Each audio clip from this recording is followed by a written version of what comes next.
back for another week of the Hockey Hour. Thank you so much for your company. Jase Gabriel here with you, and returning from her little Swiss junket, Jane Claxton. Welcome back, Jane. Thank you. I'm a new person now that I've had my European summer for 1 week. Yes. Well, what did you get up to? Yeah, I was over there I've got a new role that's sort of secret, but I'll announce it anyway. It's in this Believe in Sport ambassador role, which is basically helping educate, promote integrity in sports. So sports betting, sports manipulation, match fixing, leaking of information. So I got asked to be a part of it. So shame, I had to go all the way to Switzerland to get some training, attend the International Athletes Forum, and do a heap of presentations over there as well for sporting integrity. And then, from this point onwards, we'll be travelling in and out of major sporting events, so Youth Olympic Games, winter and summer. So good gig.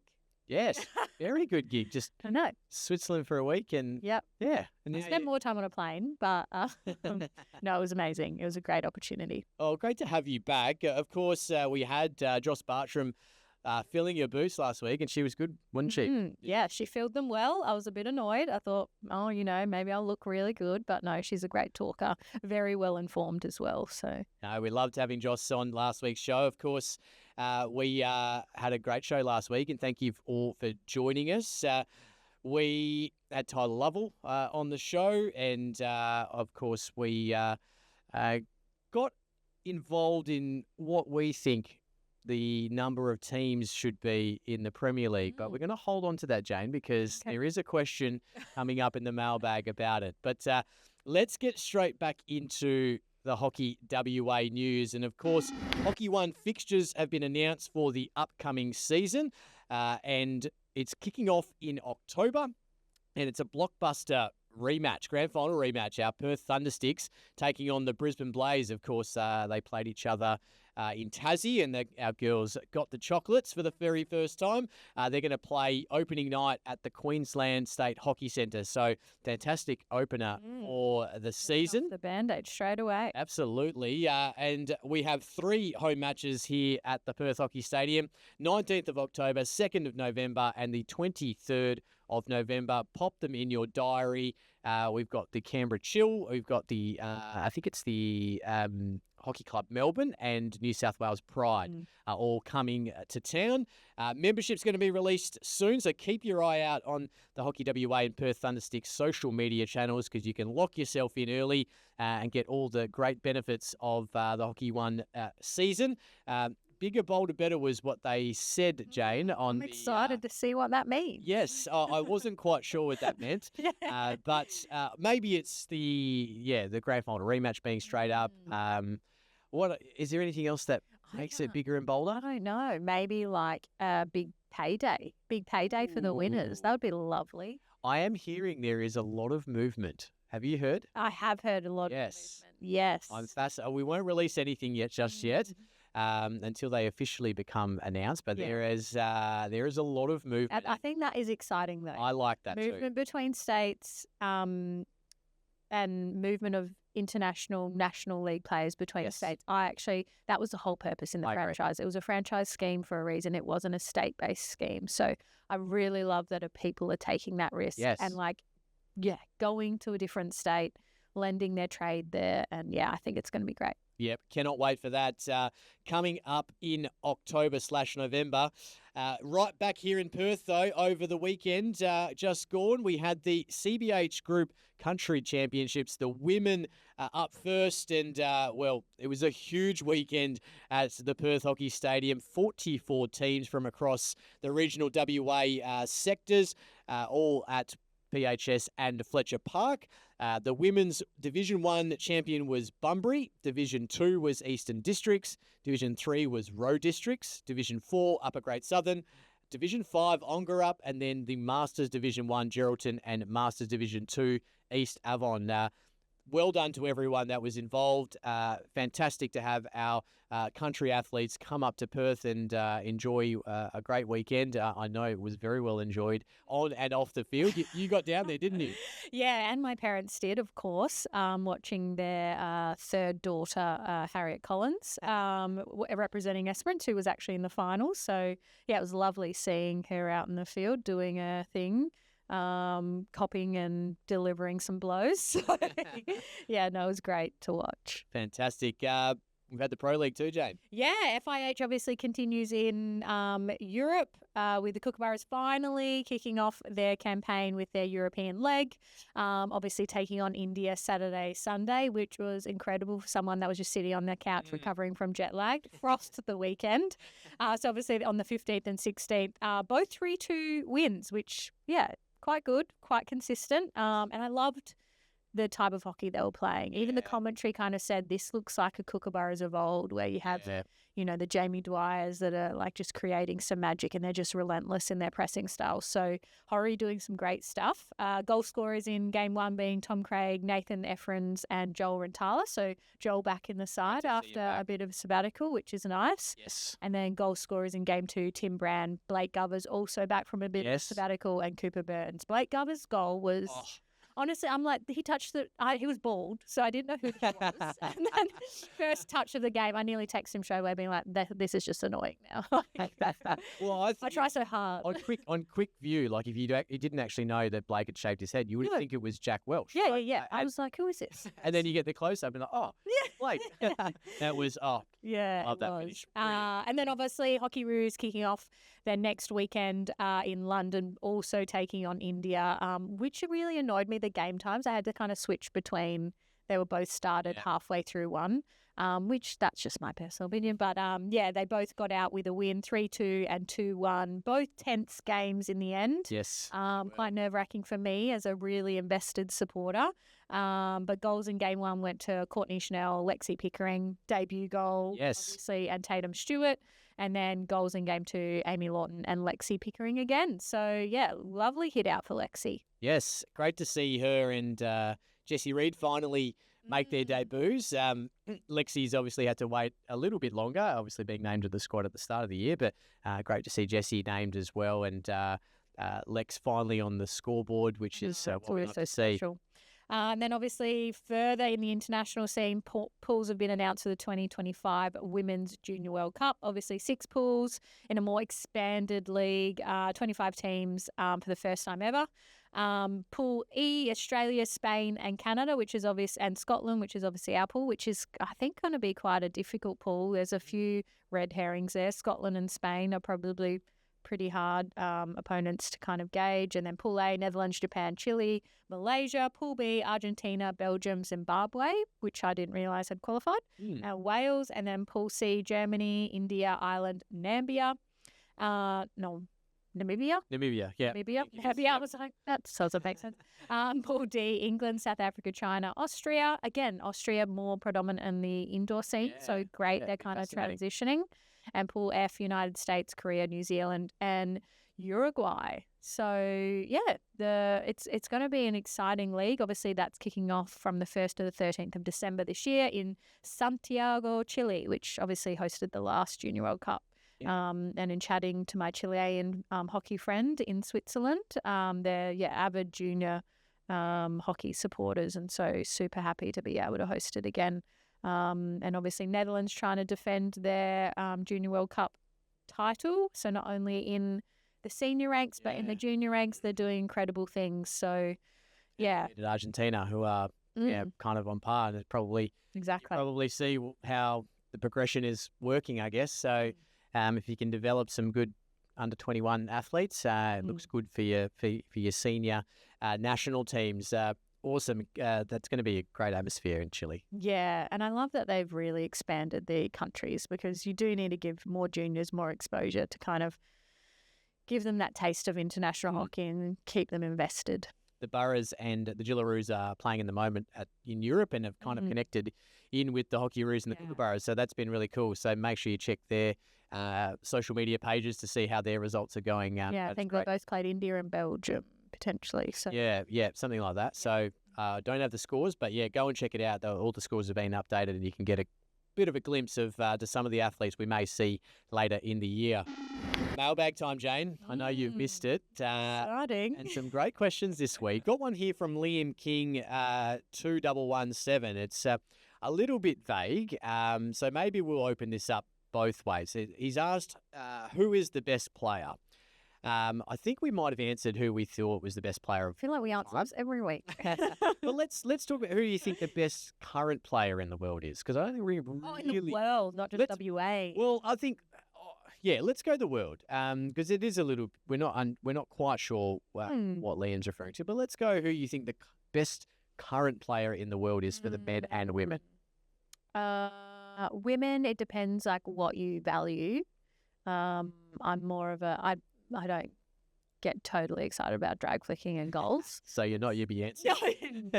Sorry, Yubi. Yeah, sorry. But I like what Zandervar really does. Watch her off the ball, how much her head swivels, how aware she is of space, but also her pressing game. Yep. How much ball she can turn over in that aspect. Obviously, she's like, it's an easy pick because she's won world's best player, but she's won that for a reason. And so I value that type of distributor and game player and like manipulator of the game. And so, yeah, she'd probably be, I would always pick her in my mini games team. Closely followed by Yubi, but you know. See, if we were doing drag flicking, but I think in terms of gameplay. I'm a Felice Albers. I find she has the one trick pony a little bit, like the you reckon? Yeah. fast run down the sideline into the circle. No one catches her. But they're getting better at negating it. I don't think she has much, compared to when she first started, when everyone was like, how do we stop her? Yeah. And then even in that 6 to 12 month period, she started making less. She's probably going to make a real impact in Pro League now. Less of an impact for me. But I think she's moved more into the midfield now too. So it probably opens up, channels. But I think she was playing right half and just like running an arc and people. Yeah. I can't tackle it. If I tackle her, I give away a corner. So and then you flicks it. So I know it's like rude. I would like to see her at like a club level and all of them sort of at a club level, because I've never seen them at that level and how impactful they are. Like, are they like a Ava Drummond for Hockey WA, where you're like, Lord help anyone. What about the men? Men. It's a hard one, the men. It is. I find them all so powerful and good. I was watching over the weekend, I even watched Belgium versus Ireland, and even players in Ireland, I'm like, wow, gosh, they make pushing the ball seem like I'm hitting the ball. But I did, like, for me, off of no experience, lack of games this year, Blake Gubber's impact on the game. When he gets in the circle, it's just incredible. And it's annoying for a wannabe goal scorer. But then you have the Nathan Effrins, who's also like unassuming. I like him. But like, wow, he just does this, and he passes really well. He's a striker that's just a one-trick pony who really works off his fellow teammates. You could probably throw Tom Craig in the Blake Govers category as people who just can influence the game. And then Tom did it in the first game on night. He had a couple of opportunities to really break it open, then got obviously the deflection at the end. But I wouldn't have them as the best in the world. For me, I think Victor Wenier from Belgium, the centre half. I was about to say he's probably the next one, just watching like... Yeah, just love how... Yes, and like he's very good going forward. He's not your traditional pass centre half. He actually takes people on and then opens play up. For me, I think he's probably one of the best in the world at the moment. He's where like I feel like Lockie Sharp's going to. Yes. That's where like I really hope Lockie gets to, because I think that they're very similar styles and they're really dangerous through there when they want to be. I think lots of people would argue with us and say Arthur Van Doren. I know. Yes, I've never really... he's very, very good now, but I think defensive, like he's good with the ball, defensively good, but I don't know. For me, I think Beignet has a bit more impact. Yeah. Where Arthur just has the ball a lot because he's in a set up position. I guess. So I don't know. Well, let us know what you think as the best male and female current player in the world is. But hopefully, Liam, we've answered your question there. let's go into the next one, and this is one that I cannot answer. Yeah, So, I want you Jane, to. I want this you is to tell me all about it. what is training like for the Hockeyroos and Kookaburras from MJ Delaney? Obviously can't talk about the Kookaburras, but I think they would have a very similar training ideology than the Hockeyroos. Obviously, it ebbs and flows each year depending on the importance of the year. If you're a World Cup year, if you're an Olympic year, it does change. And obviously, we're centralised at the moment, which is incredible, and across both programs want to be centralised because it makes a huge difference. And so when we are centralised, it's pretty much a Monday to Saturday situation, with Sundays predominantly being off except for club season, where you'll have if your club game's on a Sunday, then you might have Saturday off, or wherever your club game lands, you have to have one day off either side of it. And so, usually it's like a 2 to 3 maybe, depending on what your strengths and weaknesses are, gyms a week. So if you're needing to gain strength and work on that kind of conditioning, you'd do a 3 times a week gym, two gym if you're just your everyday Joe Blow. Or you? Yes, you should be. 2? Yeah, I was a 2. I was a 2 because I just couldn't do it anymore. And then obviously, 1 stick session a day, whether that's like a light skills session. So often on Monday, if we've had club games on Sundays, that's the lightest skill session of the week. And then the Tuesday, Wednesday, Fridays are usually the harder ones. And then Thursdays, either a lighter skill session or you don't train at all. And then Saturday mornings is again a harder, usually game-specific session. But yeah, I recently filled in for the Yes, Heroes. I was going to ask what you were doing because you got papped. I did. I was like, oh God. No, I was just filling in. They needed numbers and there was a lot of injuries happening. Yeah. It was very daunting going into that game because I was like, I haven't played at this speed for a while, but it was lovely to be back out there. They do usually do those on a Wednesday afternoon, so I took time out of work. Oh, hello. I've been called up to the Australian team. The one that I just reached. Yeah. But that's generally the structure of the week. Okay. And it gets pretty monotonous, but as athletes, you actually like the monotony of it. Yeah. You like the predictability, and you like being in a training block and ticking off every training. Yes, unpredictable hill sprinting up old hill does not. No, that's anxiety provoking. Yes. The word go to the baseline is like Yes. most traumatic. Shudders. Like, oh God. Yes, I very much feel that as well, Jane. Hopefully that's a good response there for you, MJ. And our last question this week, Tanisha, who is one of our avid mailbag sharers or question askers, she has asked, are we sad about her recent ACL being absolutely obliterated? I've never heard that term for an ACL. Seems kind of dramatic, but no. We are very sad, Tanisha. No injury, especially one of that nature, is a good thing, and we're very sad to hear that. Effectively, the next 12 months. So daunting, hey. Yeah, the next 12 months is out, but we wish you the very best in your recovery, and hope to see you back out next season, hopefully sooner rather than later. So all the best with your recovery, Tanisha. That's all our questions for the mailbag this week, Jane. If you do want to ask any questions, you can drop Jane or I a little DM or put it on the Hockey WA Instagram story when it comes out on a Thursday. We're happy to answer any one of your questions, or if you just want to give us some feedback or your thoughts specifically on who you think maybe the best player in the world is for the men and women currently, let us know. We'd love to hear from you. Hockey WA is thrilled to have the continued support of Stiles Electrical Services as the naming rights sponsor of the 2025 Premier League men's and women's competitions. With over 25 years of experience in sports lighting, Stiles Electrical Services is committed to supporting hockey's growth in WA by assisting clubs with floodlighting upgrades and strengthening pathways for athlete development. Their ongoing support will help enhance one of the world's strongest domestic hockey competitions, and we cannot thank them enough for their support. Visit stileselectrical.com.au to find out more about Stiles Electrical and how they can help your club. Time to chat to our players from the Stiles Electrical Premier League, and we revert back to the women this week, and we've got the captain of the Whitford City Hockey Club, Jess Edwards. Welcome, Jess. Thanks for having me, guys. Well, it's great to have you back. Obviously, haven't heard your voice since last season, since you were joining us on the show. But let's start off with our newest question. Well, newest question for this year, I should say. What's your coffee order, Jess? My coffee order is either a cappuccino or a long mac topped up. Just depends on the day. I like it. More stressful, tired day, long mac topped up. I'm considering. Yeah. I like it.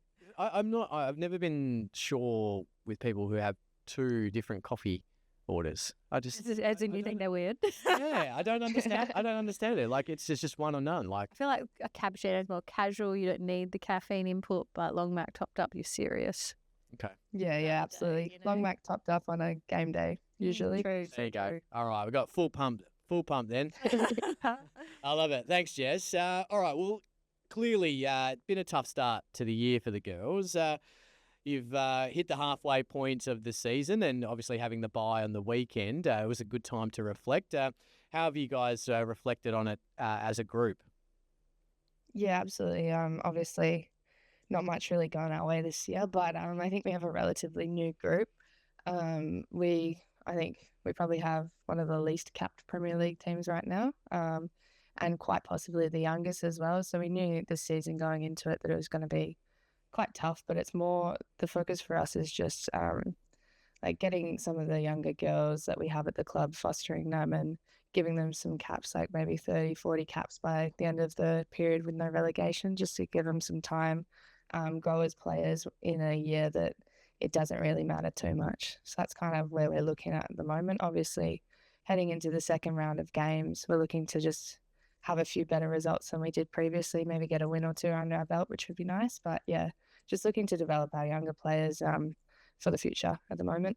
Yeah, and I think the enticing factor about Whitford's is that younger players can come to you and get opportunity, get experience in potentially a club system that's more tiered to, people having more experience, older players in Premier 1. So you guys are doing really well. And I like that Hockey WA have given the opportunity to developing clubs to almost give this a year to develop and give them a chance, because otherwise you just keep yo-yoing between those divisions. And obviously the bye on the weekend. So did you guys get together as a team, or did you take the moment to just have some separate time? Yeah, we had a bit of more of a relaxing week at training this week. And yeah, we had our twos play on Sunday, so all went out to watch that. One of the girls had her 21st on Friday, which was a nice get away from hockey and celebrate together. So yeah, that's all from us this weekend. Nice. Always good to get away when you don't have a game. It's nice to gel outside of the training environment, and a few beverages always helps elevate the fun. You've got a couple of current hockey roos with you this year. Of course, Penny Squibb is your coach, and you've had Maddie Brooks play as well. Give us a bit of an insight, maybe starting with Penny, as to their influence on the group so far. Yeah, absolutely. Penny's been really great for us. She's not been able to play a game yet, but we're still excited for her long-awaited return for us. Not sure when that date is going to be yet, but we're all keen to get a game with her. She's been great as a coach so far, just really encouraging everyone that mistakes are going to happen. We're a very new team, so let's just go out there and give it our best shot. Really enforcing that hockey is about fun and playing for each other for us, which is really nice. A bit of a refreshing mindset. And then obviously we have Maddie Brooks as well, who's been hugely influential for the group. She's a standout for us when she plays, and it's really great that we can have a facilitator like that, showing our young girls how the game should be played, and just really someone that demands and wants the ball and will give it a crack for us, which has been awesome. She also coaches our twos women for the second year in a row, which is really good for some of those players that play between the ones and twos, and some of the younger girls that are in that side as well coming through. They can either play with her or they be coached by her as well. Yeah, I really love when you see some international flair in the coaching lineup. And I echo your sentiment about Penny's optimism. She's an optimistic athlete as well. She's obviously battling her own injury at the moment, but you never would know. She's always looking on the positive side of life. In terms of the goals for the second half of the season, we're all kind of edging towards playing each team for our second time. What are you guys looking at for this second half? For us, it's just building on what we did in the start, trying to have better results, play a better style of hockey. I think to start with, for us, it was a bit frantic and with a lot of new faces to the Premier League, it was a bit hectic, as I said. But I think this time around, we want to play more structured style of hockey and just making sure that the girls feel comfortable as they're playing and knowing that they can try and take the game on and give it a crack, because at the end of the day, all that's going to happen is we might lose the game, but at least we can find things to build on during the week at training and as the season goes by. I think in our last few games, we've played a bit better hockey. Obviously, the results aren't coming for us at the moment, but yeah, just building on our style of hockey and the way that we want to play the game in now and the years to come. You have Melville this weekend. I'm sure that's one of the games you've noted on the calendar as one that you see as really winnable. Yeah, absolutely. We do have a pretty big injury list at the moment. Unfortunately, one of our girls, Tanisha, did a ACL last week, so she's out for a fair while. I'm not playing until probably July as well. I got a little fracture on the end of my elbow from the Vic Park game. Yes. On the end of the elbow? How? Yeah. I did come in the wrong side, so it's pretty much my fault. I just saw the ball and really wanted it.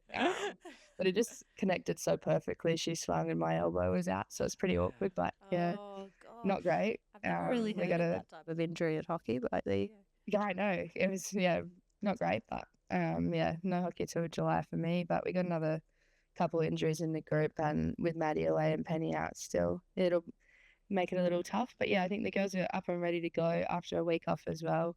I'm sure they'll give it a crack. But yeah. Yeah, I thought when I rocked up to the Troy Pickard Hockey Centre and I saw someone in the hands of the trainers and then didn't notice you for the second half, I thought it was you, but I had no idea what had happened. So, yes, obviously having yourself and Tanisha and a few others out always makes it a bit more difficult, but I guess you never know what happens with youth. It's so up and down, and you can get a really great game. And I think I commentated your game against Wasps where you guys were great and almost stole some points at the end. So it was so exciting. So you never know what's going to happen, and hopefully with Penny's guidance, there's some points around the corner for the group. Jess, thank you so much for joining us on the show, and we wish you, Penny, and the girls all the very best for the remainder of the season. No worries. Thanks so much, guys.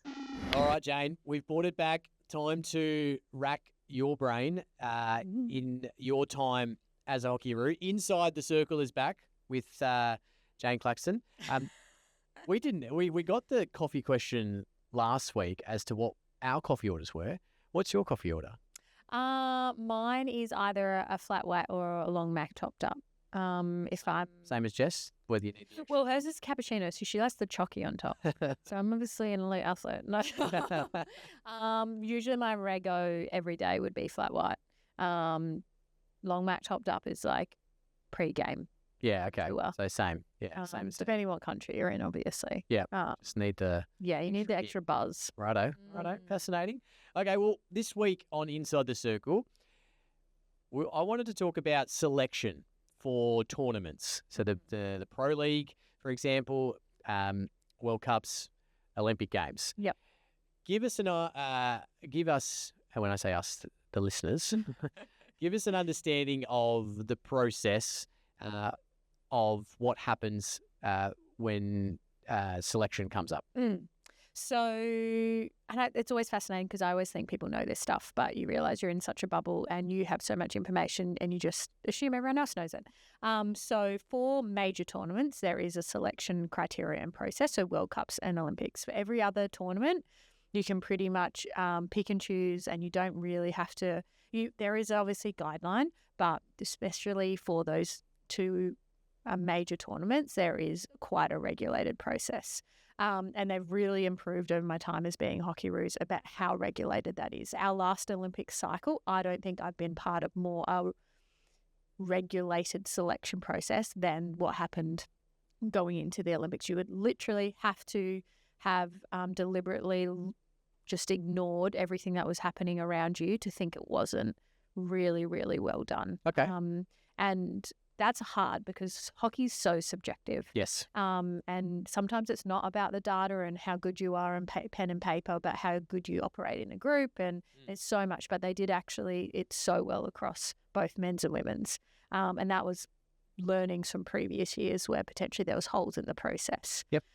So talking from this current Olympic cycle going into Paris, probably 2 years out, we were starting to be worded up on the process. So from the get-go in 2023, 22, we got sat down at the start of our scholarship and said, this is the selection process leading into this Olympics. This is what we'll be looking at. This is how it's done. This is the communication pathways.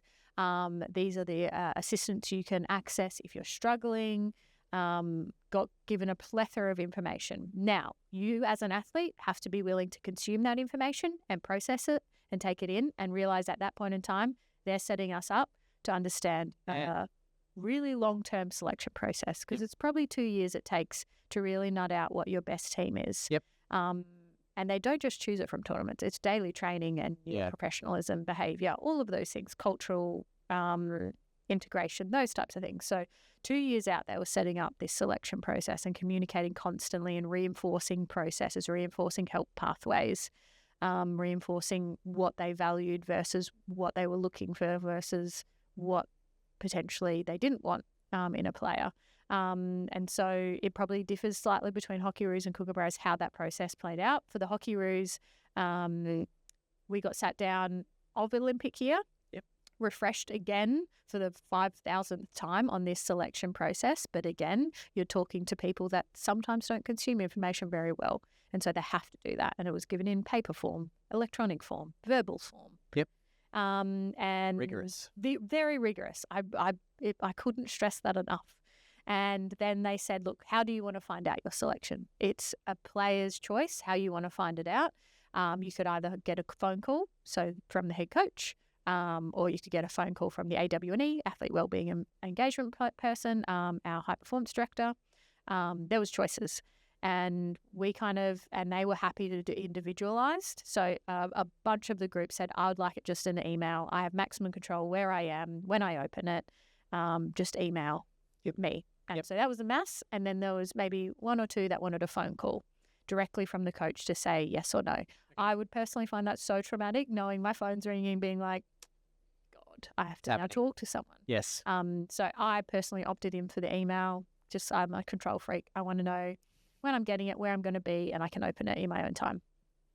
So that's first really player-centric. They're trying to tailor it to exactly how you want it to go.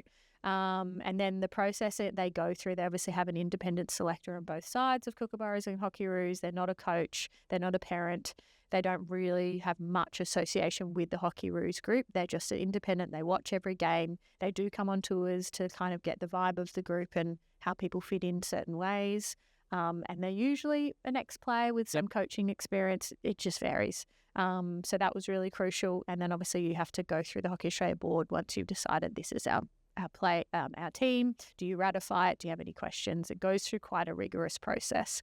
And there's also all the processes behind closed doors of like ins and outs and pros and cons, which you'll never be privy to, and I don't think you should be because you'll probably just damage your ego as a player to find out all that stuff.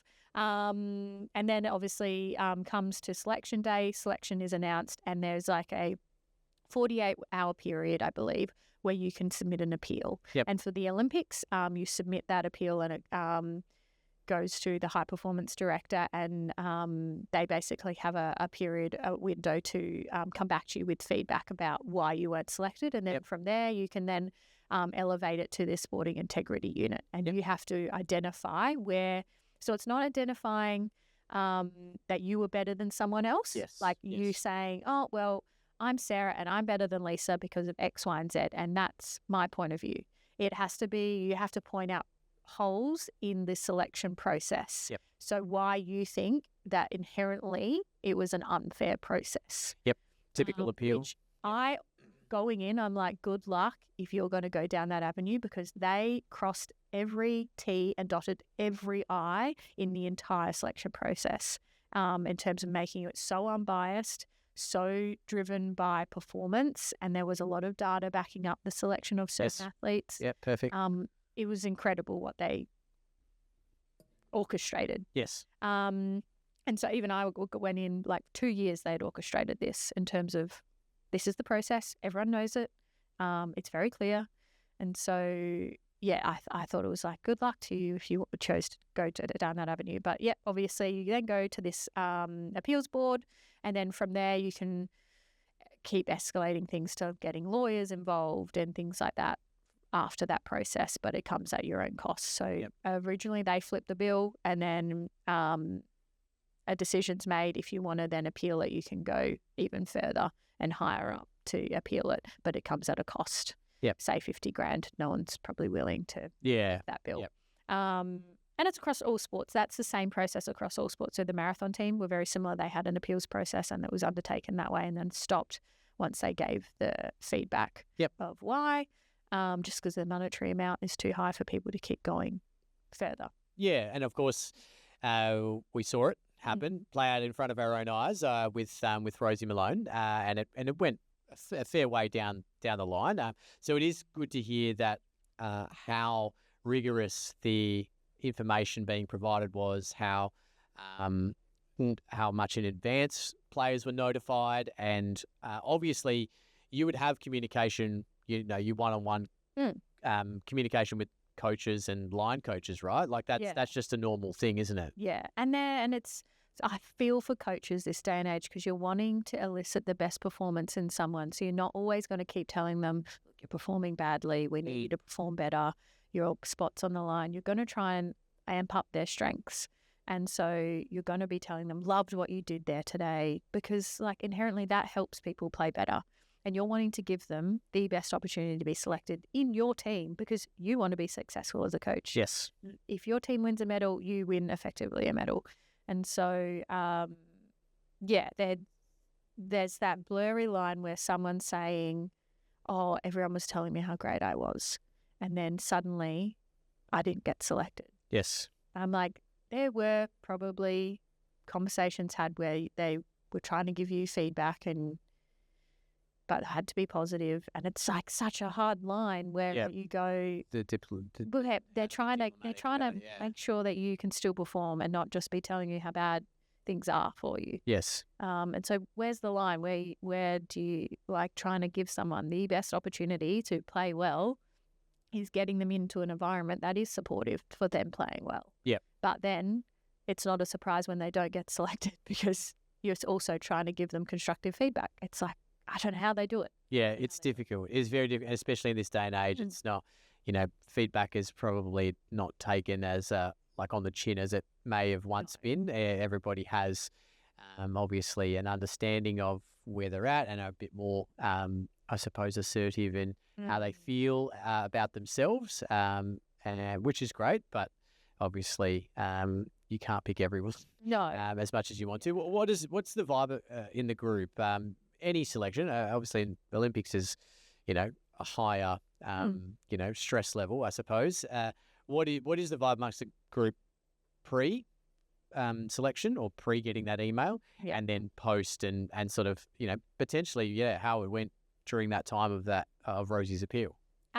Pre, it's very anxiety provoking. Even the months leading up, especially for Olympics, is so hard. There's this jostling of where you sit, where you think you sit. Like, it's just so anxiety provoking. The training leading up is just so dreadful. Like, it's everyone's having their own internal battle of what ifs and doubts, and I don't want to get injured, and there's so many things that you're thinking about, and it's just all compounded into this like one day of your life. And so it is so incredibly hard. And so naturally the vibe's quite tense, but people are trying to be lighthearted and trying to be as supportive for each other as possible where they can, whilst also like preserving some energy for yourself.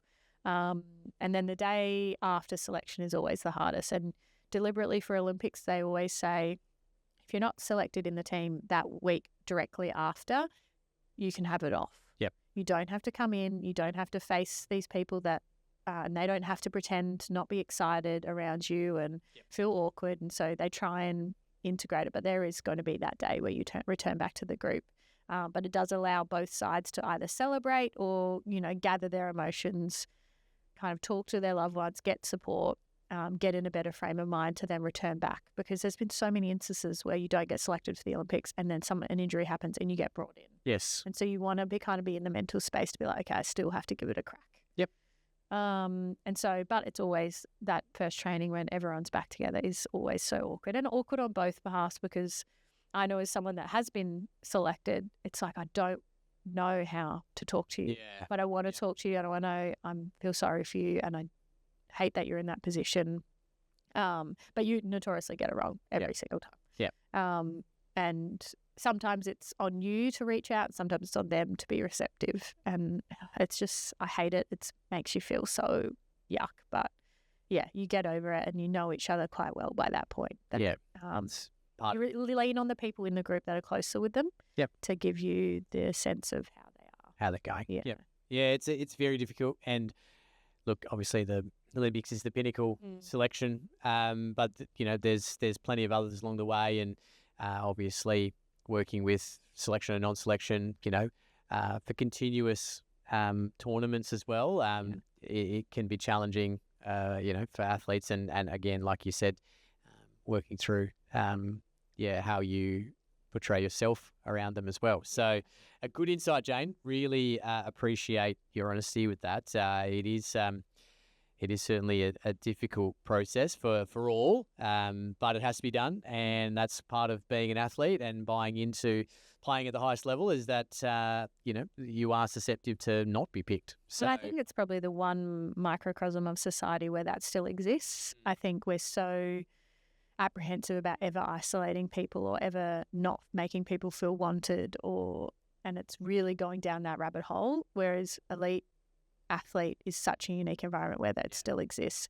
And I think it is a good thing. I think it's so warranted that you achieve that success and get that selection from really hard work and being rewarded for it. It's not just, okay, everyone gets to go now. Yeah. We're going to expand it, and it's going to be 24 people that go to the Olympics. Yep. And I think it's the one unique environment that it still exists, and to dampen that and to expand it because we are scared of how people react or their feelings or what they feel like. It's just, I think that would ruin elite sport and what it is about. Yeah, 100%. 100%. Love that, Jane. Thank you very much for your honesty on Inside the Circle. And I hope everyone has enjoyed that, because it's a great insight into what athletes and coaches and the selection or how the selection works for the Hockeyroos, and it would be very obviously similar for the Kookaburras as well. Let's wrap this up, Jane. Let's wrap up this week's episode with extra time. We're going to have a bit of a fun one this week. What we think is fun. Can we have a mixed gender hockey league in Australia? I mean, I would be scared. I remember in my sassy days, which I know you like the term, South Australian Sports Institute, we actually trained together with the boys a lot. Okay, yes. A lot. So I was training against my brother a lot. Oh, lovely. It's always interesting. And yeah, as a young girl as well, training with older boys, it was very scary. Yeah. But I got way more value out of it than they probably did. Yes. So it was a high-paced, you learn to trap balls that are coming way too hard at you, and learn to do things a lot quicker and think about things a lot quicker. I was really bad at all those trainings, but I really valued it. And because coming from a smaller state, we had to do that to make up numbers. And so we would integrate with mini games and have boys and girls across both. And so as a girl, it is so beneficial. And I probably pin a lot of why I got to where I was because of that integration. But yeah, it would be hard at a club level, because I find mini games, when you're in a smaller field, it really evens the playing field. Like you guys move the ball a lot quicker, but you don't have the ability to really assert your speed over such a short distance in smaller fields. You would have to, if you did it, it would be a modified version of the game as well, right? So you wouldn't be able to have penalty corners, You would have what? I would opt out. I'd be half-line. Yeah. Half-line specialist. I reckon you would have what we had at AHL, I want to say 2013 or 14 or something, where you had the pusher and then 3 on the 25 and then 2. Oh, yeah, those days. Yes. Yeah. Rick's little brainchild, that one. Yeah. I reckon that's where you would go for infringements in the circle. But I think it could work. Like, obviously, there's pros and cons. And, you would certainly... It may be where you could have what we were talking about on a previous show with segregation of positions and who has to stay where. So you could have that. I think there could be a market for it where it could work. Yeah. It could work. Maybe a little preseason tournament. True. Yeah. Or maybe like you only have to have like one girl or one boy in the opposite gender, and you have to like, what position would you make them be and what position would you go for? Like, personally, if we had a boy come into our team, I'd like drag flicker. Overhead, the whole entire field, drag flicker. If there was a girl in, if you were playing in my team, I'd have you at centre half. Yeah, I'd have you in your position. I don't know if I'd react well enough. Although, like, trap pass. Yeah, true. Yeah, because I think you would, if you have good enough hand strength to protect the ball, you're always going to be able to win a free hit. Good enough free hit winning skills. But you're effectively, playing the traditional centre half role, I guess. Yeah. I think it would be difficult as a striker unless you were a really quick striker. Because you would want to be able to lead and get away from, the defensive group, because it can be quite physical. Yeah. I suppose in the circle. So would you do more hockey fives situation? Well, that's the other option, a mixed gender hockey fives. Yeah. That would be probably what it lends itself to, right? Like it does even it out a little bit. A little bit more smaller, but you can then still whack it from wherever you wanted. Yeah. Fascinating. Well, if you think our mixed gender league has some value, let us know. Would it be hockey fives? Would it be full?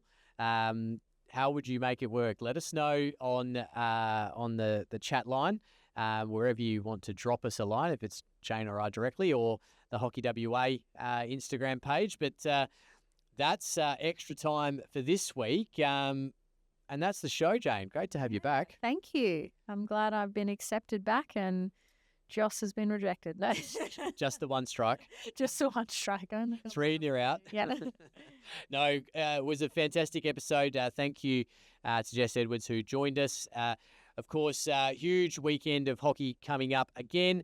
The Stiles Electrical Premier League will be back. Get out to your local hockey stadium or your club home ground and make sure you support the remainder of your club. You can follow Jane and I on social media, on Instagram, or make sure, more importantly, you follow Hockey WA, Hockey_WA on Instagram. Catch the highlights of today's episode, as well as prepare yourself for the mailbag, which will come out on Thursdays each week. But another week in the bag, Jane. Yeah. Exciting second half of the season ahead. We have a good duel between the two of us this week. I know. We'll chat more about that next week. But thank you again for joining us on the Hockey Hour.